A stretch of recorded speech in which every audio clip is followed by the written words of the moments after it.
سفیان ثوری نے ان کی وفات کے اوپر شکرانے کے 2 نفل پڑھے تھے.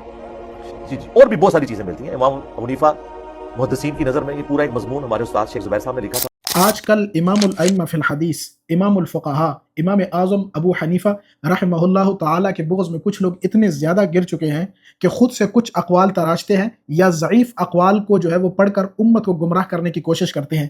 جس طرح کہ اس شخص نے ایک قول کو بیان کیا کہ سفیان ثوری رحمۃ اللہ تعالیٰ علیہ نے جب آپ کو یہ خبر پہنچی کہ امام اعظم ابو حنیفہ رحمہ اللہ دنیا سے پردہ فرما گئے، تو کہتا ہے کہ سفیان ثوری رحمۃ اللہ علیہ نے جو ہے وہ 2 رکعت نفل نماز پڑھی، اللہ کے بارگاہ میں شکریہ ادا کیا کہ امام اعظم ابو حنیفہ رحمہ اللہ دنیا سے چلے گئے اور مسلمانوں کی جان چھوٹ گئی معاذ اللہ اس شخص سے. ایسا نہیں ہے. حافظ بغدادی نے اگر تاریخ بغداد میں اس روایت کو نقل کیا ہے تو اس قصے کی روایت میں ایک راوی ہے جس کا نام نعیم بن حماد یا نعیم بن حماد ہے، جو اس بات میں مشہور ہے کہ یہ امام اعظم ابو حنیفہ رحمہ اللہ کے خلاف پروپیگنڈے اور من گڑت الزامات لگانے میں جو ہے وہ مشہور تھا. تو اس لیے ہمارے ایک امام گزرے جن کا نام ہے علامہ زاہد کوثری رحمۃ اللہ علیہ نے اس روایت کا مفصل بیان کر کے اور ان کا رد کیا ہے اور اس واقعے کو من گڑت بیان کیا ہے.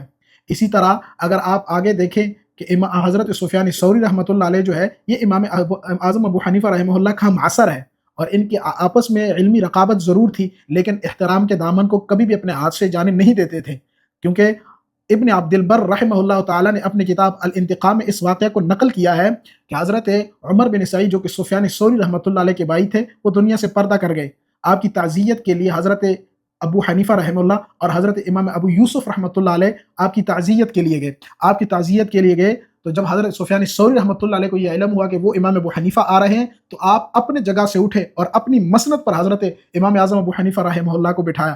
تو وہاں پر ایک شخص نے یہ کہا کہ آپ نے اس شخص کی عزت اور احترام کیوں کیا؟